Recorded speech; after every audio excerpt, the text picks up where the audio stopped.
Ken Griffey Jr. and Kobe Bryant had pretty much the same career with just a couple slight differences along the way. Bold claim, but we intend to prove how these two players were reflections of one another. They could have very well been each other in some parallel universe with how similar their ascension through their sports were. You may not buy this yet, but there are so many things these two icons had in common, and we're gonna prove it right after a word from our sponsor. This video is brought to you by Exter. Exter is a provider of high-quality wallets and other accessories. Their wallets are sleek, come in premium material, have a variety of colors, and quick card access. They're also RFID protected for extra security. With the push of a button, you can easily reach one of up to 6 regular-sized cards stored in the slot. There are also additional pouches for more cards, or an optional solar-powered and voice-activated tracker you can purchase with your wallet and sync with your phone to make it traceable worldwide. So if you're interested in buying yourself or someone you know a smart wallet, Exter has you covered, and you can use code STARK15 as shown on your screen for 15% off on your purchase. Thanks to Exter for the sponsor. Now back to the video.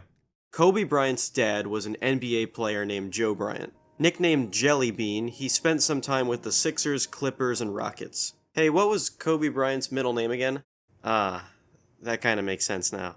Ken Griffey Jr.'s dad was Ken Griffey Sr. Real shocker there.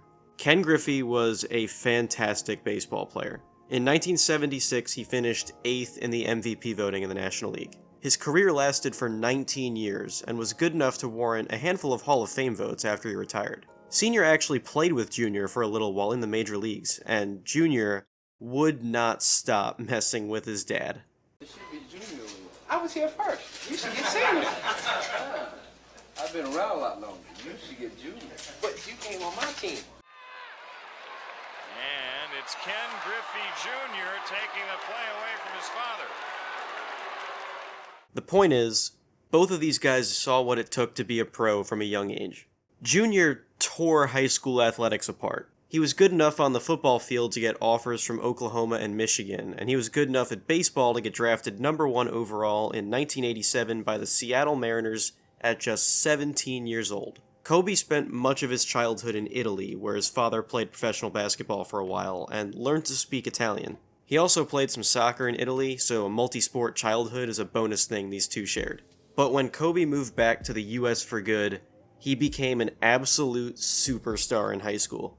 Let's put it this way.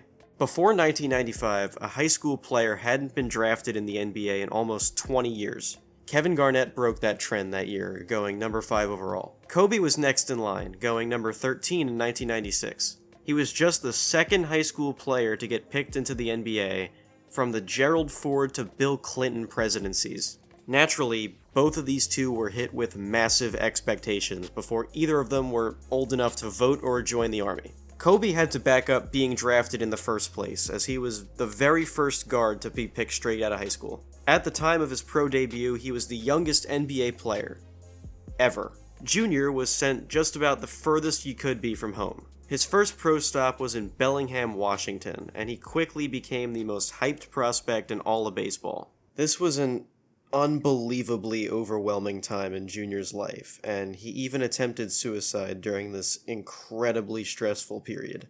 But you know what both of them had in common as teenage pro athletes? They were fantastic. Junior became the best minor league player out there and made his big league debut at age 19. He continued his teenage success by hitting 16 home runs and overall being an above-average big league player, finishing 3rd in the Rookie of the Year voting in the process. Kobe? He just went out and won the dunk contest at 18 years old and earned late-game playoff minutes in his first season. No big deal. Things picked up for each of them in year 2. Both were voted all-star starters in their second season. Both earned increases in usage and took advantage of that, playing much better than they did as rookies. Each of them also got to make some TV appearances very early on in their career. The difference is, only Junior got gigantism on TV. Good Lord! Gigantism! Slowly but surely, these generational talents were just getting better and better every year in front of everyone's eyes. Junior hit .327 with 100 RBIs and finished top 10 in the MVP voting in his age 21 season. Kobe was playing close to 40 minutes a game by the time he was 21, and was scoring well over 20 points a game. They were evolving quickly, and were making it very obvious they were each here to stay. Also, by year 4 of both of their careers, both of these guys did some rap features. Griffey for a Seattle artist named Kid Sensation,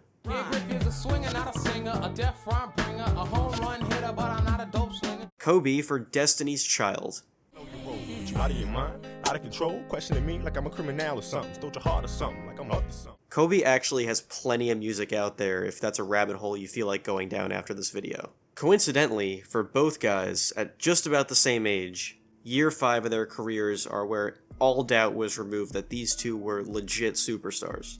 Kobe scored 28.5 points per game in his 5th year, which is great. He finished 9th in the MVP voting, and as a 22-year-old in an older league with 1 award across 2 conferences, that's amazing. Year 5 junior hit 45 homers, got on base over 40% of the time, walked more than he struck out, hit well over 300, finished in the top 5 of MVP voting, and earned his 4th straight Gold Glove. He was the face of baseball by this time. Griffey also went on this awesome record-tying streak of 8 straight games with a home run. Kobe also went on a similar run in his 7th year where he scored 40 points in 9 straight games until, as he put it, his coach basically told him to be less good. This 40-point streak is starting to kind of take away his fire to prove something, right? So I need you to start dialing it back. I'm like, what? These guys sound like legendary athletes already, right? Well, both of them got even better, and people recognize that. Kobe broke the 30 points per game barrier in his 7th season and had the 5th best player efficiency rating in the entire NBA. By this time, he had also been nominated for the Kids' Choice Award for Favorite Male Athlete.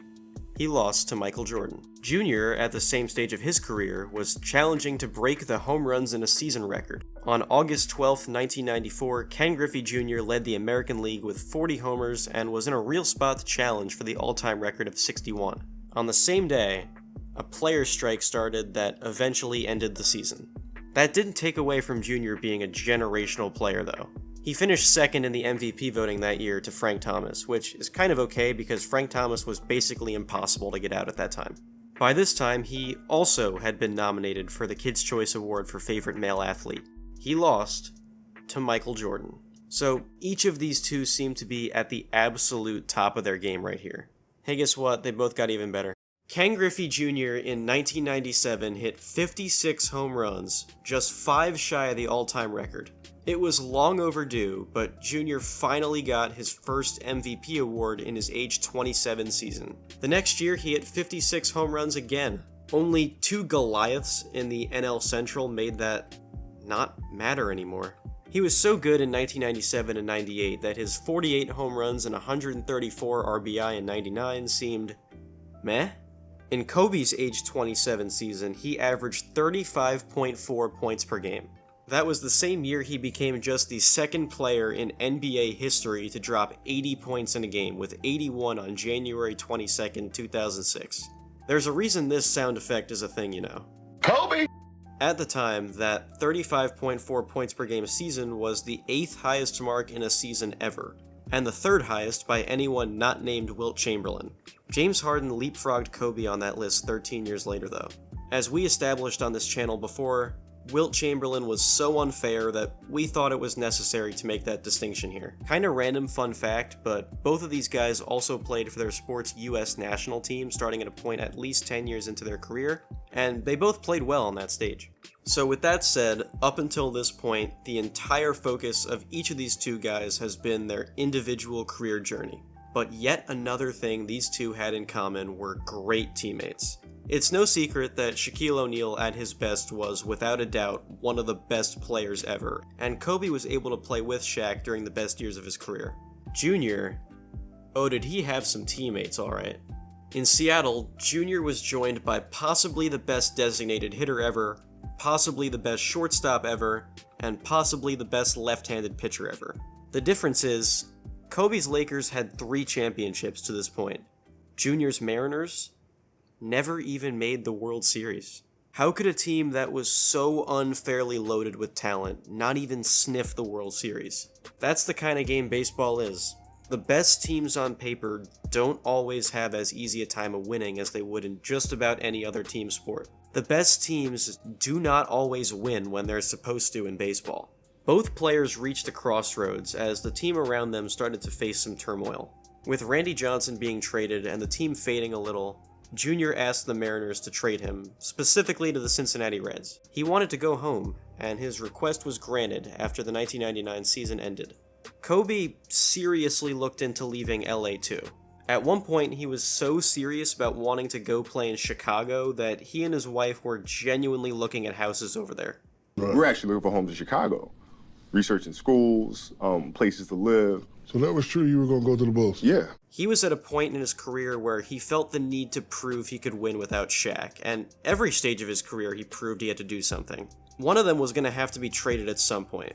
Kobe expected and was prepared for it to be him, until the Lakers traded Shaq to Miami. Kobe stayed with the Lakers, and he was rewarded for it. Kobe won 2 more rings in LA without Shaq, exponentially increasing his legacy. Kobe had a ring for every finger on his hand, and he got them all with one team, and he stayed with that team forever. Junior in Cincinnati didn't have that fate. He just kept getting hurt. The year Junior got traded, he was honored as part of baseball's All-Century team. At the time, there was the thought that he was going to be on 2 All-Century teams when all was said and done. But his time after being traded went in a way nobody expected. The injuries just kept coming, and he only ever played in 1 more playoff series ever, with the 2008 White Sox. Junior came back to Seattle for 2009 and 10, but his exit from the game wasn't the special goodbye he deserved. On May 31st, 2010, Junior ended a very painful-looking at-bat by hitting into a fielder's choice.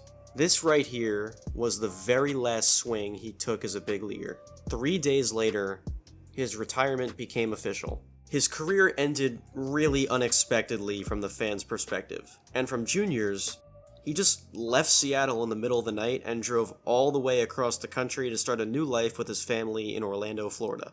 That is how the career of one of the most beloved baseball players ever ended. Unbelievable. Kobe's career ended with the biggest celebration of a final game an athlete has ever had. Nobody had a more high-profile last game than Kobe Bryant, and everyone made sure he had a fitting goodbye. He finished with 60 points in his last game, on 50 shots, but still. Junior left his longtime team in pursuit of better things, and was, metaphorically speaking, punished for it.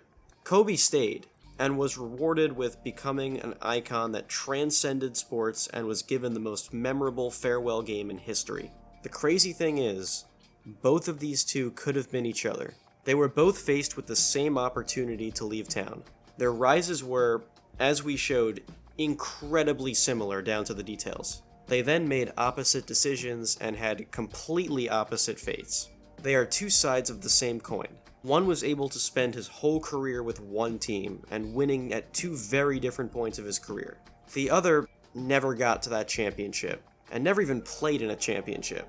If you're the kind of person who believes in the baseball gods, you might say that Ken Griffey Jr. was punished by the baseball gods for forcing his way out of Seattle, as terrible as that sounds.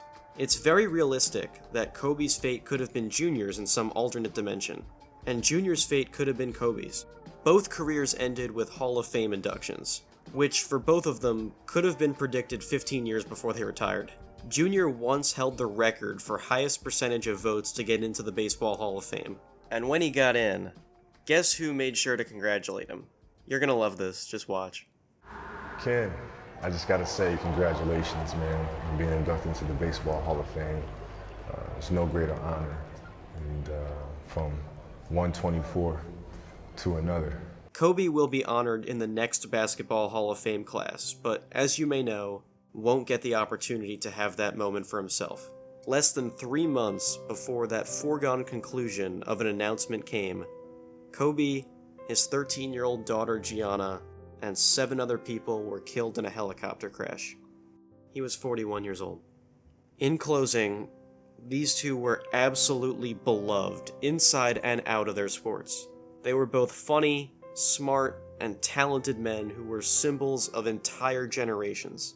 But their contrasts of fate showed just how alike, but slightly yet painfully different their careers were.